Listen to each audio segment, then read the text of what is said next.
What if a world feels stable, not because it is fair, but because it is carefully arranged?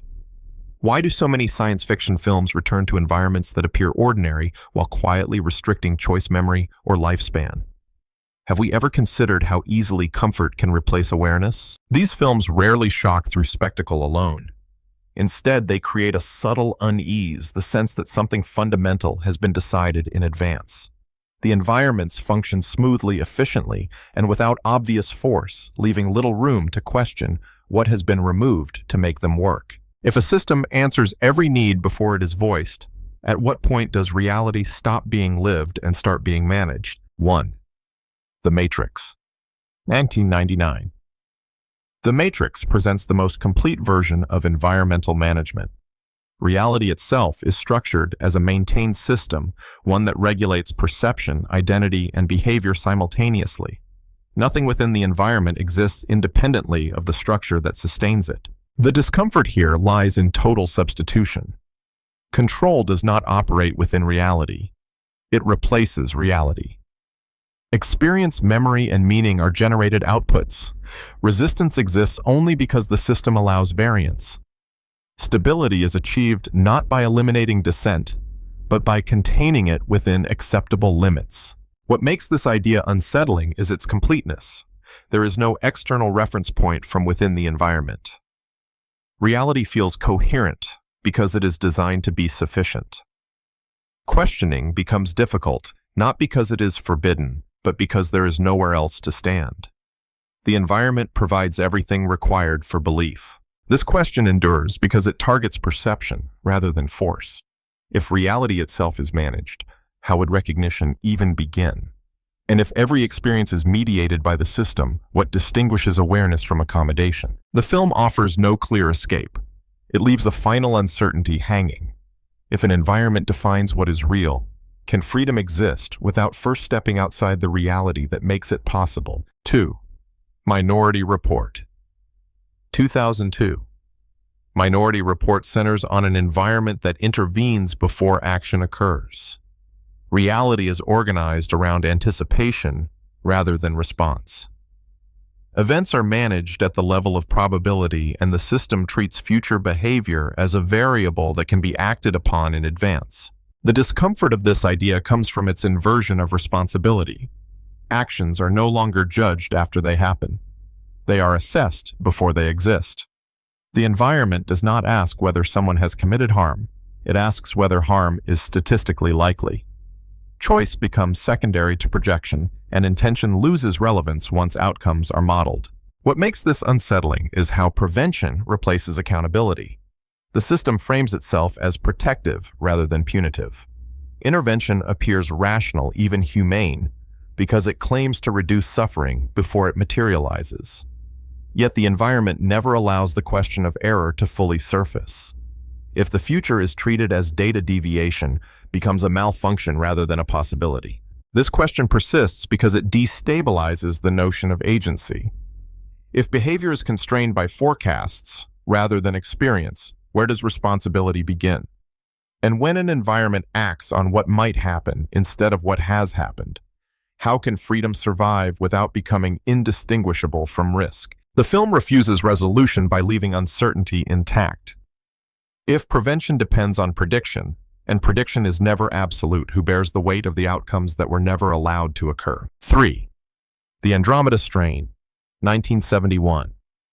In the Andromeda Strain, reality is treated as a containment problem.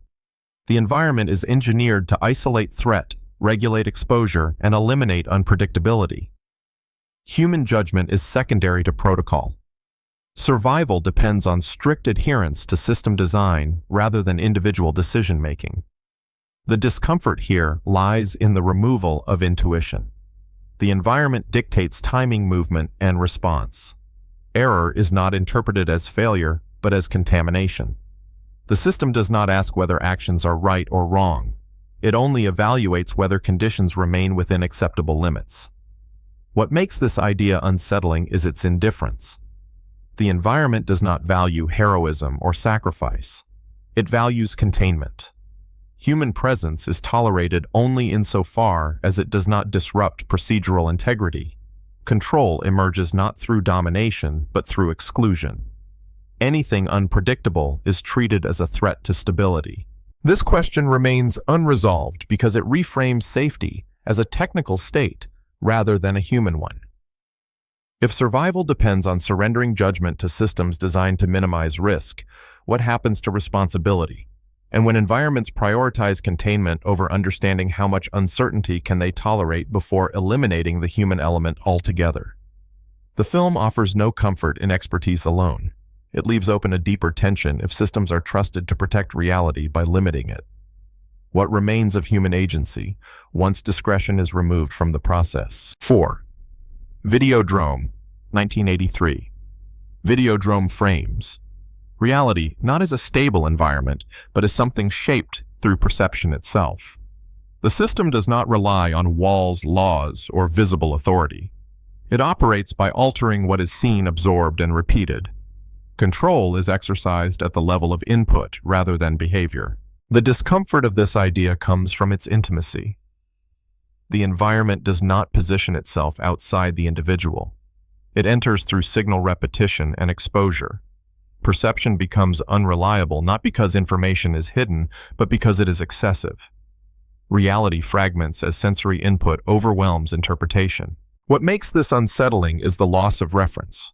When perception is continuously reshaped, there is no fixed baseline against which change can be measured. The environment no longer needs to convince anyone of anything. It simply saturates attention until coherence erodes. Meaning becomes fluid, responsive to the dominant signal rather than lived experience. This question persists because it destabilizes the boundary between environment and self. If perception is the primary interface with reality, who controls that interface? And if reality is experienced mainly through mediated input, at what point does the environment stop reflecting the world and start constructing it? The film refuses resolution by leaving perception itself in doubt. When experience is shaped before it can be questioned, where does agency begin and how would anyone recognize its absence? 5. The Truman Show, 1998. In The Truman Show, reality exists as a complete enclosure. The environment is coherent, consistent, and uninterrupted, yet entirely constructed. Freedom is not removed directly. It is managed through design. Every option appears available, but each one has already been accounted for. The discomfort of this idea comes from its gentleness. There is no violence, no visible confinement. The environment offers safety, routine, and meaning. Control does not announce itself because it does not need to. The system relies on familiarity rather than forced continuity, rather than threat. What makes this unsettling is the role of choice. Decisions still occur, but only within parameters the environment has prepared. Resistance is not punished. It is redirected. Doubt is absorbed into narrative. The system does not prevent escape outright. It makes leaving feel unnecessary, even irrational. This question endures because it targets perception rather than freedom. If reality feels complete, how would one recognize its boundaries? And if every alternative is filtered before it appears, what would discovery even look like? The film offers no resolution, only an open fracture. When an environment supplies meaning, structure, and reassurance, what compels someone to question whether it is real at all? 6. Gattaca, 1997. Gattaca presents an environment organized around preselection. Access, opportunity, and legitimacy are structured before participation begins. The system does not wait for individuals to demonstrate ability. It assigns expectation in advance, embedding classification into everyday infrastructure. The discomfort of this idea lies in how quietly it operates. There is no public debate, no visible enforcement. The environment appears orderly and meritocratic on the surface, while its decisions are already made elsewhere. Evaluation feels objective, because it is framed as biological fact rather than social judgment. What makes this unsettling is the way probability replaces experience. Potential is measured, sorted, and archived before action occurs.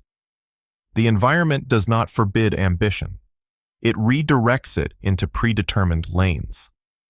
Deviation is possible, but treated as anomaly rather than evidence. Control is maintained by expectation rather than restriction.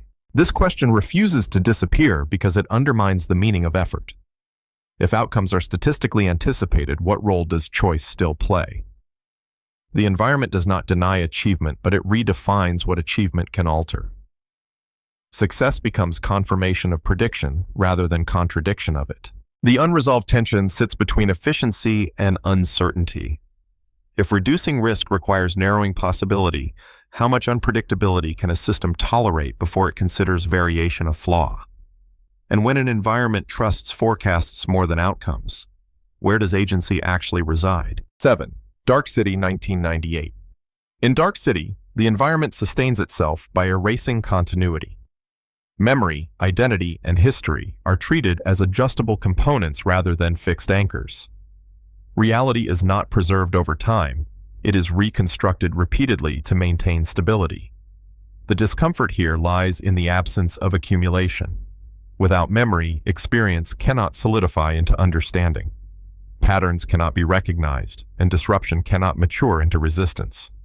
The environment resets itself before awareness has time to form, ensuring that control is maintained without constant intervention. What makes this idea deeply unsettling is its subtlety. There is no need for persuasion, surveillance, or punishment when reference itself is unstable. Individuals move through a world that feels coherent in the moment, yet offers no reliable connection to what came before. Control is achieved not by restricting movement, but by dissolving context. This question persists because it targets the foundations of identity.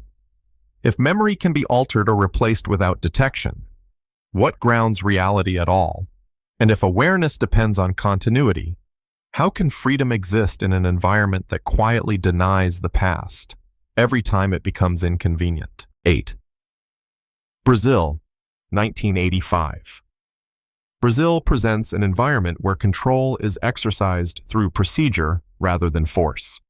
Authority does not appear as a single figure or ideology, but as a dense network of forms, protocols, and automated decisions. Reality is structured by process, and participation requires constant compliance with systems that no one fully understands. The discomfort of this idea comes from its impersonality. No one seems fully in charge, yet nothing can be changed.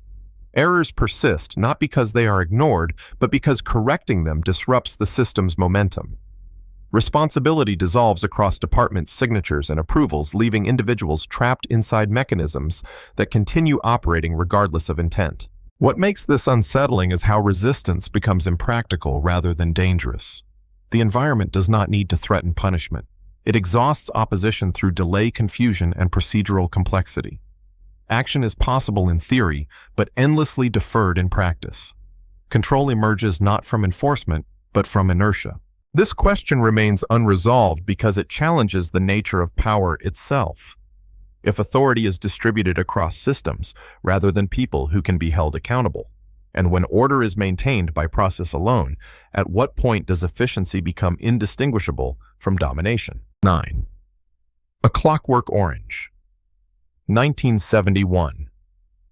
In A Clockwork Orange, the environment maintains order by intervening directly in behavior. Control is not achieved by isolating individuals from society, but by reshaping their internal responses. The system does not wait for choice to occur. It preconditions reaction. The discomfort of this idea lies in its reframing of freedom. Choice is technically preserved but rendered unusable. The individual remains capable of decision, yet physically unable to act on certain impulses. The environment does not forbid violence or dissent through law. It makes those actions unbearable at the level of instinct.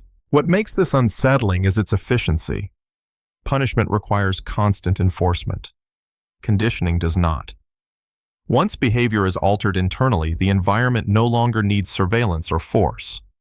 Control becomes self-sustaining, embedded within the subject, rather than imposed from outside. This question persists because it exposes a tension between autonomy and order.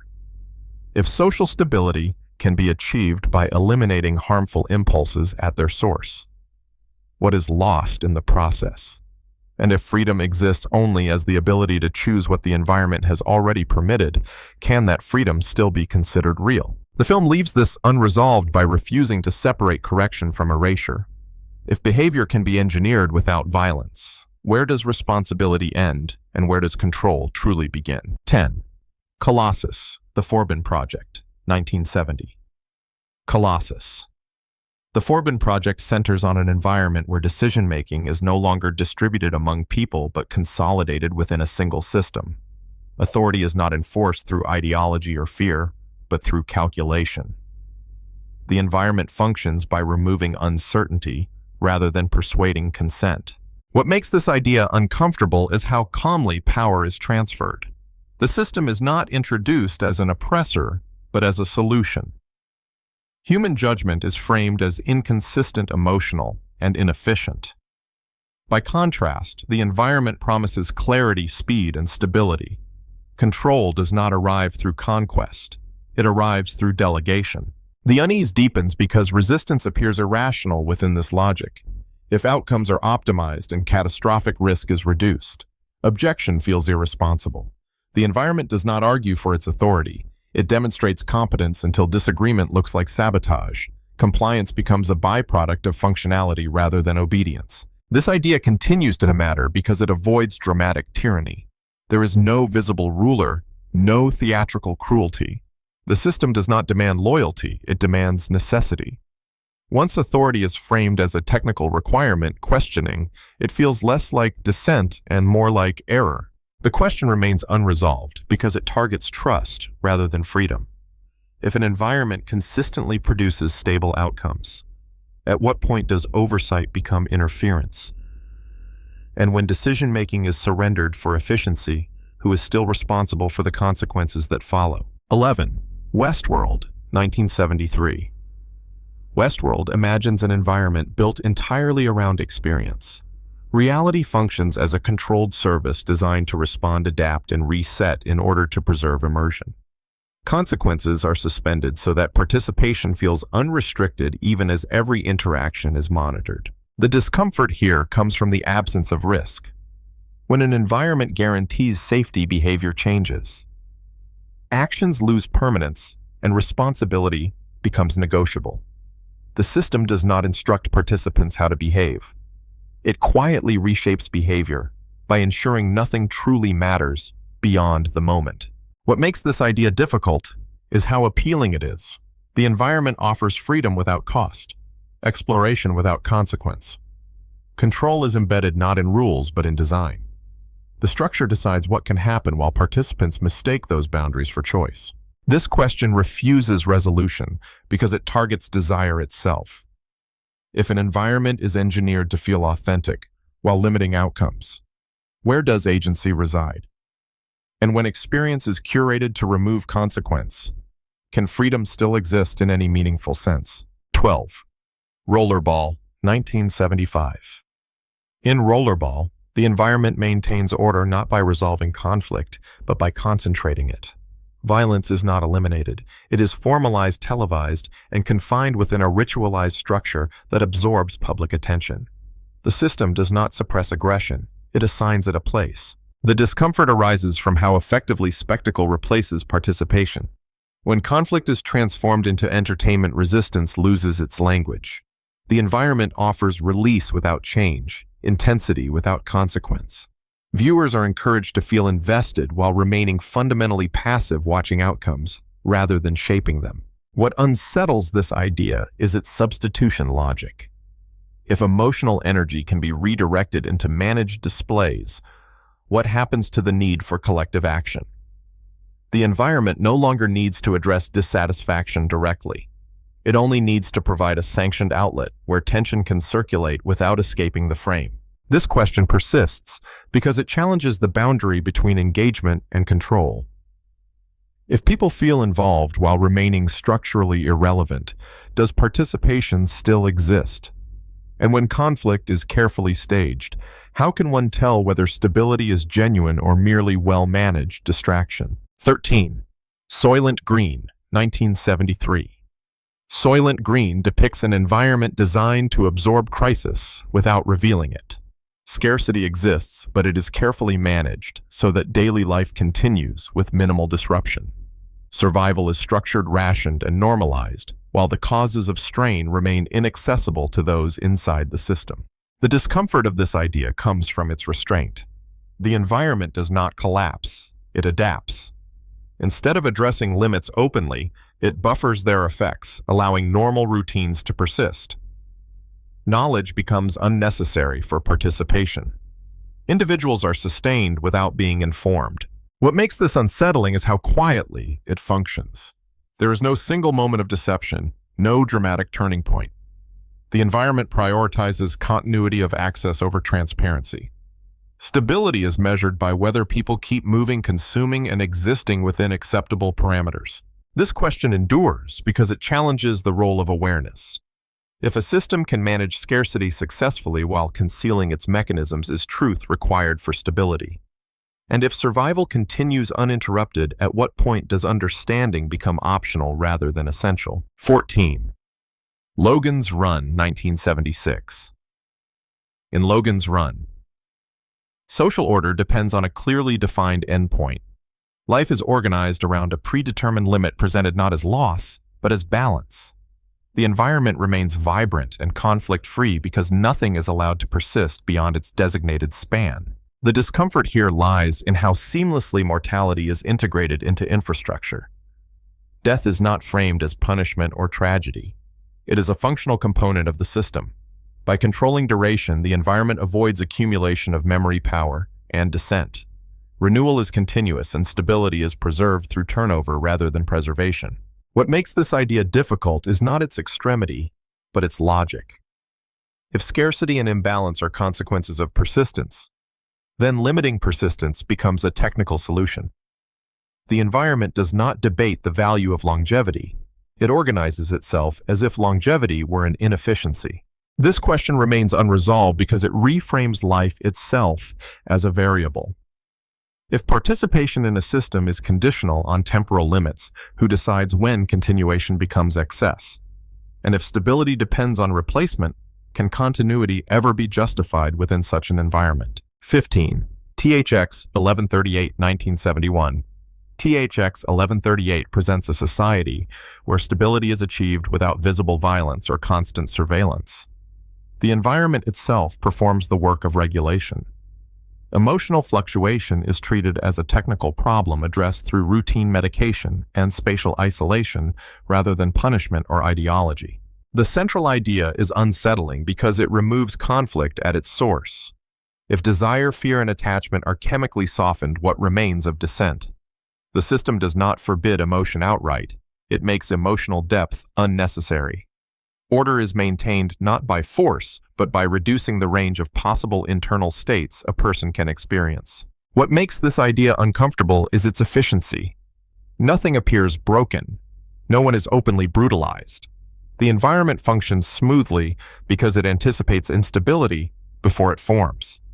Freedom is not denied. It is rendered inert. Choice still exists, but it carries no urgency, no emotional weight capable of motivating resistance. This question refuses to disappear because it avoids obvious tyranny. If an environment can produce calm predictability and compliance without coercion, on what grounds could it be challenged? At what point does emotional regulation stop being care and start becoming structural control? He films in this list approach different worlds, technologies, and social arrangements, yet they circle the same unresolved tension. Each environment appears designed to reduce uncertainty, conflict, or inefficiency. Each promises stability through structure.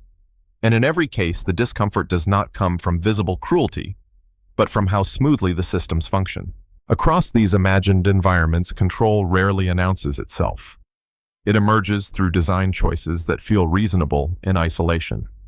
Limiting duration, regulating behavior, managing perception, predicting outcomes. None of these ideas rely on spectacle to justify themselves. They operate quietly, often, presenting themselves as solutions rather than constraints. The environments do not ask to be trusted. They demonstrate usefulness until questioning feels unnecessary. The technology changes. The questions don't. Each film steps back before offering resolution, leaving the viewer suspended inside the problem rather than outside it. The environments are not framed as warnings or predictions. They are presented as arrangements, ways reality might be organized when stability is prioritized above all else. The unease comes from recognizing how easily such arrangements can feel normal once they are in place. What connects these stories is not fear of the future, but uncertainty about the present. If control no longer needs force, and systems no longer need justification beyond efficiency, how does one recognize when an environment has begun to think on their behalf? And if questioning only becomes possible from outside the system, how would anyone know when they have crossed that boundary?